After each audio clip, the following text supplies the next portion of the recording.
네, 오늘 굉장히 좀 다양한 시도를 했는데 네. 그중에 가장 돋보였던 선수가 누구였는지 한 명씩 좀 얘기를 해보고 정리할까요?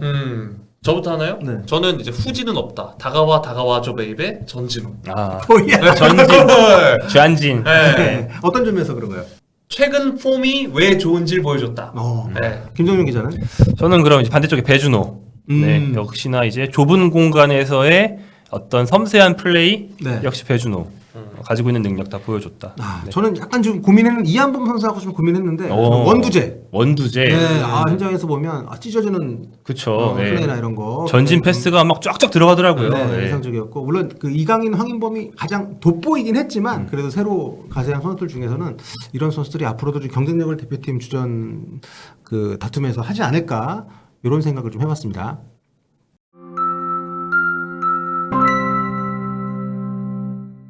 쿠웨이트와 대한민국과 쿠웨이트의 월드컵 최종 예선 이제 마지막 경기가 종료가 됐습니다. 사실 우리는 이 경기 전부터 이미 월드컵 진출 확정지었기 때문에 뭐 어떤 분들은 의미 없다라고 하시는 분들도 있었지만 어쨌든 4대0 네. 아주 대승을 거뒀습니다. 뭐 평가전도 의미가 없진 않으니까요. 그럼요. 네, 네네. 뭐 우리한테는 약간 평가전 같은 경기였고 쿠웨이트도 마찬가지였습니다. 이번 최종전을 앞두고 유일하게 4차 예선 진출조차 완전히 무산되어 있었던 우리 조의 팀. 그게 쿠웨이트였기 때문에 진짜 평가전 같은 경기였고요. 그래서 한국은 이제 진출 확정, 쿠웨이트는 탈락 확정의 상태에서 붙었어요. 그래서 양쪽 다 약간 선수들의 동기부여가 쉽지는 않은데 근데 사실 미래를 생각한다면 쿠웨이트가 더 어려워요. 한국은 훨씬 동기부여 요소가 많죠. 아 그쵸. 이제부터 잘 보여야 1년 뒤에 뛸 수 있으니까. 그래서 사실 이런 점에서도 실력 이상의 격차. 게다가 한국이 간만에 좋은 잔디인 상암, 뭐 전통의 어떤 홈 구장에 가까운 상암에서 경기를 했다는 것까지 생각한다면 굉장히 여러 방면에서 한국이 앞서 있었던 거죠.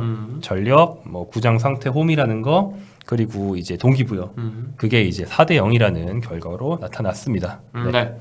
자 어쨌든 조별리그 결과를 살펴보면 우리 대표팀은 조 1위를 확정 지으면서 월드컵에 진출하게 됐습니다. 6승 4무.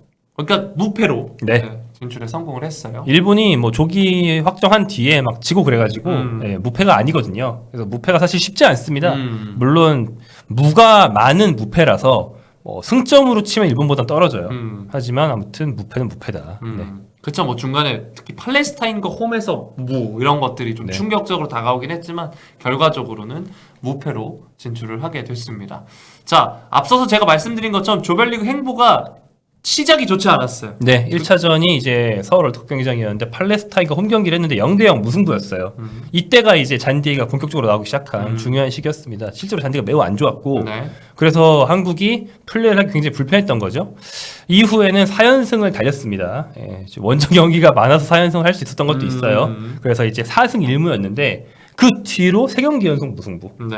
예, 팔레스타인과 원정 무승부를 또 거두는 게 이제 포함되어 있는 3경기 연속 무승부고 특히 이제 이제 이번 3월이죠. 이번 3월 2경기 무승부가 들어오면서 물론 그래도 올라갈 확률이 사실 99%지만 떨어질 수 있는 경우의 수가 생겨버린 거죠. 네. 그리고 이제 올라간다 해도 이렇게 무승부를 많이 해서 이거 되겠느냐. 경기력이 안 좋다. 이런 비판이 나왔는데요. 뭐 마지막 2경기. 이번 2경기는 앞선 이라크 원정 승리를 통해서 확정을 짓고 쿠웨이트와의 홈경기 모처럼이 아니고 이번 예선 3차선 중에 처음 겪는 대승으로 마무리하면서 그나마 유종의 미라고 할 수 있게 됐습니다. 네. 사실 오늘도 실험을 안 하면 좀 이상하긴 했습니다. 결국 이제 라인업이 대거 교체가 됐어요. 네, 앞선 이라크전과 비교해보면 7명이 바뀌었어요. 최전방에 오연규 선수로 들어왔고요. 2선이 배준호, 이강인, 전진우. 기존 주전은 이제 이강인 한 명 남은 거죠. 그다음에 중원은 황인범과 원두재.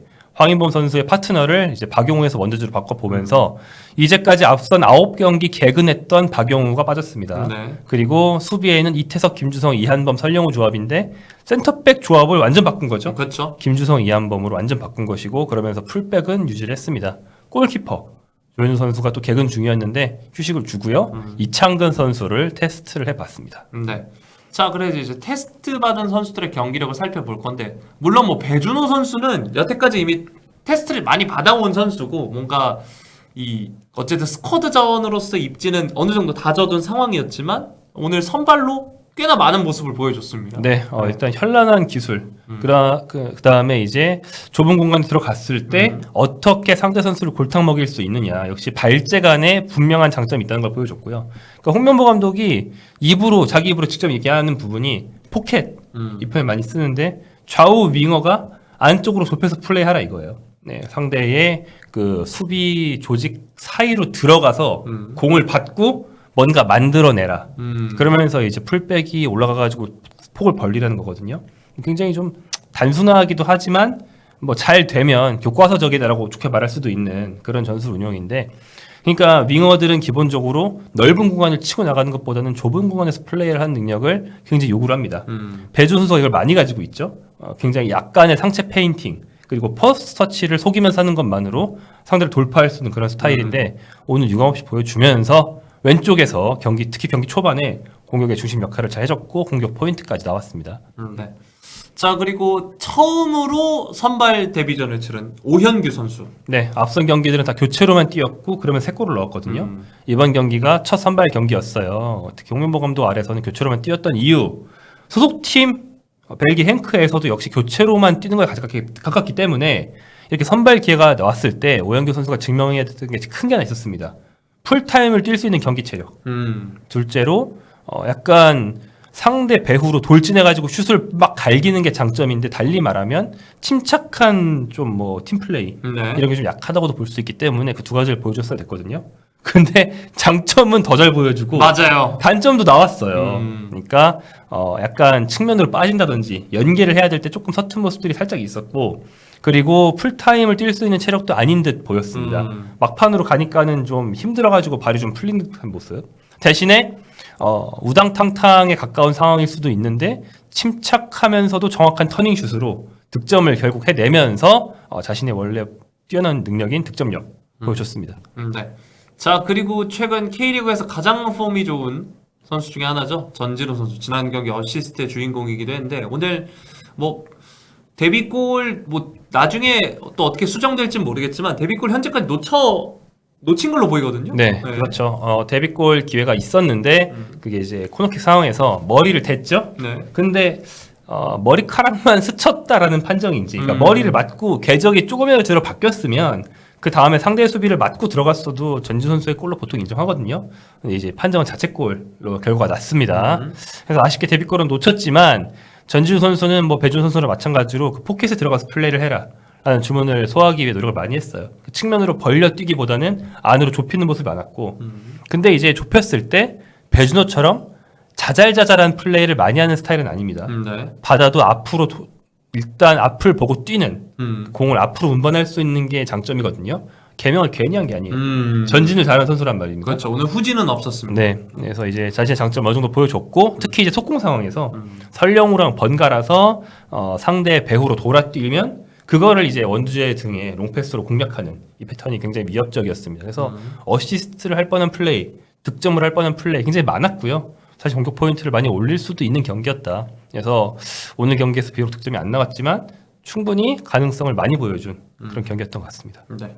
자, 그리고 박용우 선수가 사실 그간 개근이었는데 박용우 선수의 자리에 그 황인범 선수의 파트너로 원두재가 오랜만에 국가대표에서 이제 경기 선발전을 치렀습니다. 네, 원두재 선수가 예전에 이제 벤투 감독 때 그때 울산의 수비형 미드필더로 굉장히 각광받으면서 대표팀에 확 올라왔었는데 의외로 대표팀에서는 센터백으로 뛴다든지 그리고 프로에서도 뭐 막 성장하진 못하고 좀 그 정도 정체라고 할까요?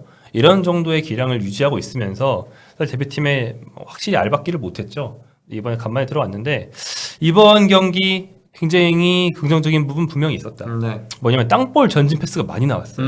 네. 특히 조금 올라간 위치, 너무 뒤가 아니고 조금 올라간 위치에서 상대 미드필드 사이로 그 사이에 난 그 길, 그 채널로 찔러서 한 몇 명을 막 지나쳐서 주는 그런 땅볼 전진 패스가 많이 나왔습니다. 굉장히 좋은 장점이죠. 박용호 선수가 횡패스가 좀 많은 거랑 비교하면 분명히 장점이었고, 좀 아쉬웠던 건 좌우로 벌려준 롱패스가 네. 단순한 킥의 정확도가 아니고 그 판단이. 그렇죠, 그렇죠. 지금 이 선수한테 벌려줄 때가 아닌데 벌려준다든지 이런 게 좀 나왔다는 게 좀 아쉬웠는데, 다만 이렇게 굉장히 좋았던 땅볼 패스를 쫙쫙 찔러주는 그런 플레이메이커의 면모가 순수한 기량이었는지는 앞으로 검증을 더 해봐야 된다. 아 그렇죠. 왜냐하면 쿠웨이트가 압박이 너무 없었다. 왜냐면 그게 예전에 조르지뉴가 첼시 처음 왔을 때 아, 네. 굉장히 혹평을 받다. 금방 혹평이 됐거든요. 아, 좋은 평가에서 나쁜 평가로. 네. 그러니까 상대가 대놓고 괴롭히면은 막을 수 있다라는 게 판명되면 그때부터 막히는 거거든요.